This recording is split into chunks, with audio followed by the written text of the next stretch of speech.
बात करेंगे धर्म और आध्यात्म को लेकर, मेरा क्योंकि गुरुजी इसके बिना हमारा जीवन अधूरा है। लेकिन हम समझ ही नहीं पाते धर्म हमारे लिए क्या है और अध्यात्म क्या है। देखिए, धर्म जैसे परिभाषित हमारे यहाँ किया गया है जी उसमें रिचुअल्स नहीं है। जी धर्म का मतलब है डूइंग वंस ओन ड्यूटीज। जी जो भी उनको असाइन ड्यूटीज हैं या जो भी उनको करना चाहिए वो कर्तव्यों का निर्वहन करना धर्म है। अगर मान लीजिए मैं अभी जाऊंगा पेड़ पौधे लगाने लगूंगा जी तो मैं माली के धर्म में आ जाऊंगा, ठीक। और मान लीजिए कल को मैं जहाज उड़ाने लगूंगा तो पायलट के धर्म में आ जाऊंगा। तो जो मैं कार्य करता हूँ उसको, उसकी कुशलता, उसको मैं कितनी बेहतरी से करता हूँ वो मेरा धर्म है। तो कहीं मैं पुत्र धर्म निभाता हूँ, कहीं पितृ धर्म निभाता हूँ। तो ये है हमारे यहाँ धर्म। अब अध्यात्म क्या है? खुद को पढ़ना। मेरे भीतर पूरा ब्रह्मांड है, मैं उसको जानता नहीं। जी और सिद्ध लोग यहीं से उस शक्ति को उठाते हैं, वो वहां से नहीं लाते हैं उस शक्ति को। वो भीतर है, मेरे नाभिक क्षेत्र में ही सूर्य है, वहीं से वो रसायन उत्पन्न होते हैं।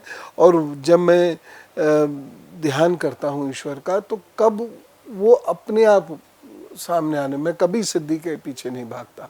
और कभी भी जो लोग मेरे साथ हैं साधनाएं करते हैं मैं उनसे कहता हूँ सिद्धि के पीछे मत भागो, ईश्वर को याद करो, वो अपने आप देते चलेंगे और इतना दे देंगे कि तुमसे संभाले नहीं संभलेगा। तो खुद को पढ़ना, खुद को समझना और इतना समझना कि अपने को परम आत्मा से जोड़ना, इस आत्मा को परम आत्मा से जोड़ना, ये अध्यात्म है। गुरुजी, बहुत सुंदर आपने उत्तर दिया। आपकी किताबों को मैं देख रही थी, आपकी वैसे सभी किताबें बहुत इंटरेस्टिंग है, लेकिन आपकी एक किताब के एक अध्याय ने मेरा ध्यान बहुत ज़्यादा अपनी ओर खींचा, राह दिखाती भगवत गीता। थोड़ा बताइए। देखिए, गीता के अंदर का कंटेंट क्या है? गीता पहली चीज बिल्कुल भी डिफिकल्ट नहीं है। अच्छा। गीता इसलिए डिफिकल्ट लगती है, उसके दो कारण हैं। एक तो कुछ वर्ड्स उसमें ऐसे होते हैं जो आजकल हमारी सामान्य भाषा में उपयुक्त नहीं होते। जी जी। तो इसलिए हमको लगता है गीता बड़ी डिफिकल्ट है। और दूसरा इसलिए डिफिकल्ट होती है गीता क्योंकि जो हम पढ़ते हैं उसका पालन नहीं करते। इसीलिए वो हम पढ़ते ही चले आ रहे हैं, पढ़ते ही चले आ रहे हैं। गीता एक भगवान जो है अपने भक्त को बता रहे हैं क्या करना चाहिए, वो पढ़ने के लिए नहीं करने के लिए। तो हम गीता पढ़ के छोड़ देंगे तो समझ में नहीं आएगी। अब उसमें क्या क्या है? कायरता से लड़ना, कैसे लड़ना, यश के लिए लड़ना, कैसे लड़ना, आत्मबल को उठाना, कैसे उठाना, ईश्वर कौन है, सांख्य दर्शन क्या है, संन्यास योग क्या है, बात को कैसे रखना है, बात कैसे कहनी है, आत्मा कब से थी कब तक है जी। तो ये बहुत व्यवहारिक चीज़ें हैं गीता के अंदर जिनको आप पढ़ते चले जाइए और ये आपको एक मजबूत इंसान बना देंगे। मजबूत इंसान। गीता से किसी का बिजनेस नहीं डेवलप होता। ये आजकल बहुत चल पड़ा गीता एंड बिजनेस। गीता सिर्फ एक व्यक्ति का निर्माण कर रही है। बिल्कुल। और क्या निर्माण कर रही है कि उसको योग कर्मसु कौशलम, उसको वो योग सिखा रही है यानी जिसमें कर्म की कुशलता है। जी। तो जिस भी व्यक्ति में कर्म की कुशलता होने लगेगी वो व्यक्ति श्रेष्ठ होता चला जाएगा। गुरुजी, एक सवाल और मैं इससे जुड़ा आपसे पूछना चाहूँगी। आपने अपनी एक किताब में लिखा है सोशल मीडिया युद्ध क्षेत्र, कैसे?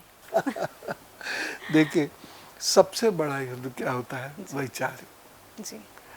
नैरेटिव बिल्डिंग सोशल मीडिया पे हो रही है। किस धर्म को नीचे कर देते हैं, किसी धर्म को उठा देते हैं, आदमी आदमी में भेद कर देते हैं, आदमी आदमी को मिला देते हैं, देशों को लड़वा देते हैं, घरों को जुड़वा देते हैं। मतलब सोशल मीडिया गवर्नमेंट को भी डोमिनेट कर रहा, ये सोच लीजिए। बिल्कुल। तो आपने देखा होगा अभी इलेक्शंस के समय में दो लोगों के यूट्यूब चैनल्स बड़े हिट हो रहे जी। अब वो क्या बात कर रहे हैं उसमें कोई फैक्ट नहीं है। बिल्कुल सोशल सही। मीडिया पे फैक्ट एनालिसिस तो होता नहीं है। जी जी जी। तो इसीलिए सोशल मीडिया में जो अच्छे चैनल्स हैं, जैसे आपका चैनल है, तो ये हमेशा लोगों को एक सीख देते हैं अच्छे से रहने की। हाँ, और वहीं कुछ लोग दिन भर गाली गुफ्तारी करते रहते हैं। बिल्कुल बिल्कुल। तो किसी भी चीज़ को आप जाने बिना क्रिटिसाइज कैसे कर सकते हैं? बिल्कुल। पहली बात तो क्रिटिसाइज करें क्यों, और करना भी है तो जान के कीजिए, बिल्कुल। समझ के कीजिए। तो ये वैचारिक लड़ाई चल रही है पूरी दुनिया में, तो सोशल मीडिया से ही ये शुरू होती है। और तो व्यक्ति के पास कोई वेंट आउट बिल्कुल, है नहीं, बिल्कुल। कितने लोगों से दिन भर में बात कर लेगा। अखबार ये सब चीज़ें कवर करते नहीं हैं। बिल्कुल जी। जी। और जो चैनल्स वगैरह हैं वो बहुत हल्के से करते हैं। आधे घंटे के शो में 7-8 लोग बैठे हुए होते हैं और 20 मिनट बात होती है। तो सोशल मीडिया एक ऐसी चीज़ है जहाँ आदमी को जो वमन करना है कर देता है। तो इसीलिए सोशल मीडिया को मैं फर्स्ट बैटल ग्राउंड कहता हूँ।